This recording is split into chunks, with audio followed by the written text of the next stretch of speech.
তো মেগাস্টার শাকিব খানের প্রশংসায় যিশুদা কি বললেন এবং কি মেহেদী হাসান হৃদয়ের প্রশংসায় কি বললেন সেটাই বলবো এই ভিডিওতে। তো হয়ে গেছে আমি সফর। তো যিশুদার ফাইনালি একটা ইন্টারভিউ চলে আসলো। তো এই ইন্টারভিউ বাই যিশুদাকে অনেক কোশ্চেনই জিজ্ঞাসা করা হলো, মেগাস্টার শাকিব খানকে নিয়ে জিজ্ঞাসা করা হলো, সেই সিনেমাটা করতে গিয়ে তার এক্সপিরিয়েন্স কীরকম ছিল সেইগুলো নিয়ে জিজ্ঞাসা করা হলো, এবং কি মেহেদী হাসান হৃদয়ের প্রথম সিনেমা একটা ডিরেক্টর আছে তো তার বিষয়ে কী বলো সব কিছু এই ইন্টারভিউ বলছে যিশুদা। তো প্রথমে যদি বলি শাকিব খানকে নিয়ে কী বলছে, তো শাকিব খানকে নিয়ে একটা কথাই প্রথমে বলছে যে শাকিব খান একটা স্টার, বাংলাদেশের সবথেকে বড় স্টার, মেগা স্টার। আর সাথে সাথে আরও অনেক কথাই বললেন যে শাকিব খানের সাথে আমরা সিনেমা নিয়ে অনেক আলোচনা করলাম। শাকিব খান অনেক ভালো একজন মনের মানুষ। শাকিব খানের সাথে যে মিশছে সেই বলতে পারবো যে শাকিব খান কীরকম মনের মানুষ। তো যারা মিশছে তারা অবশ্যই বলবে যে অনেক ভালো মনের মানুষ।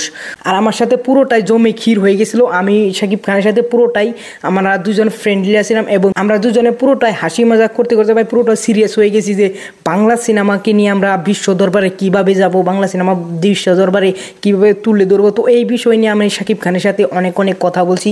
তো শাকিব খানের প্রশংসায় অনেক কথাই বলছেন যিশুদা। তো যিশুদা বললেন যে আমি বাংলা সিনেমায় বছর আগে করছিলাম কিন্তু ভাই শাকিব খানের মুখোমুখি হয়ে সিনেমাটা করছিলাম না। ফাইনালি শাকিব খানের সাথে আমরা এই সিনেমাটা করলাম। এই সিনেমাটা ভাই অনেক নেক্সট লেভেলের সিনেমা হতে যাচ্ছে। আর এই সিনেমাটা অনেক দেশে একসাথে রিলিজ পাবে। আর এই সিনেমাটা বিশ্বজুড়ে বাংলা সিনেমাকে রিপ্রেজেন্ট করবেন ভাই, এইটাই বললেন যিশুদা। তো যিশুদার মতামতে এই সিনেমাটা ভাই বাংলা সিনেমাকে ভাই রিপ্রেজেন্ট করবে বাইরের দেশে।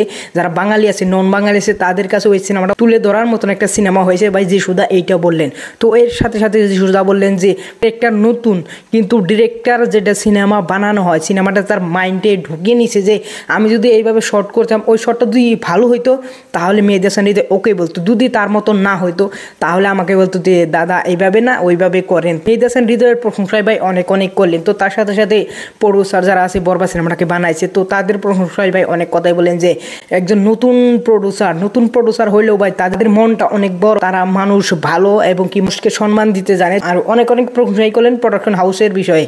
তো এর পাশাপাশি বলেন যে বরবাদ সিনেমায় আমরা অনেকটাই আড্ডা মারছি প্রডিউসার নিয়ে, এক্সিকিউটিভ নিয়ে এবং কি যারা ডিওপি, ডিরেক্টর, স্টার, হিরোইন সবকে নিয়ে আমরা অনেক ফুর্তি করছি, অনেক আলোচনা করছি। এই সিনেমাটা করতে গিয়ে আমরা অনেকটা এনজয় করছি। সিনেমাটা শাকিব খানের ইতিপূর্বে সব রেকর্ড ভেঙে দিবে এবং কি বাংলা সব রেকর্ড ভেঙে দিয়ে এই সিনেমাটা ভাই নাম্বার 1-এ যাবে। এটা ভাই যিশুদার এক্সপেকটেশন। তো যিশুদা যদি এই কথা বলছেন তো আমার মনে হচ্ছে যে যিশুদা খাদান সিনেমাটা করছে, খাদান সিনেমাটা থেকে ওই সিনেমাটা যিশুদার বেশি ভালো লাগছে।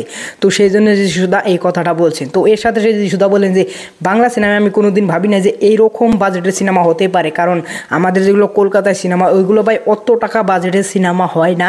তো সেই জন্য আমি ডিরেক্টরকে বা প্রডিউসারকে জিজ্ঞাসা করেছিলাম যে আপনারা যেটা ভাবছেন অনেক টাকা, এটা করে লার্জার দ্যান লাইফের একটা সিনেমা হতে যাচ্ছে, তো এইভাবেই করবেন। তো সেইখানে প্রডিউসাররা বলছেন যে আমরা এইভাবেই সিনেমাটা করবো। তো সেই জন্য যিশুদা এই সিনেমাটা করে দিছিল যে একটা লার্জার দ্যান লাইফ সিনেমা হবে আর এরকম সিনেমা বাংলায় হবে। তো সেই জন্য যিশুদা এই সিনেমাটা করছিলেন। তো আর ওভারঅল যিশুদা এই সিনেমাটাকে নিয়ে অনেকটাই এক্সপেকটেশন রাখছে যে এই সিনেমাটা সিনেমা বলে ভাই রিপ্রেজেন্ট করবে ওয়ার্ল্ড ওয়াইডে। তো দেখি যিশুদার কথাটা সত্যি হয় কি সত্যি হয় না সেটা অবশ্যই আমরা সিনেমা রিলিজ হওয়ার পরেই দেখতে পারবো। আর ওভারঅল যিশুদার এই কথাগুলো নিয়ে তোমাদের কি মতামত প্লিজ তোমরা কমেন্ট করবে। আর অনেকে জিজ্ঞাসা করবে যে এই ইন্টারভিউটা কোথায় আছে, ইন্টারভিউটা শরৎ মিউজিক ইউটিউব চ্যানেল থেকে আসছে, ওইখান থেকে তোমরা ফুলটা দেখে নিতে পারো।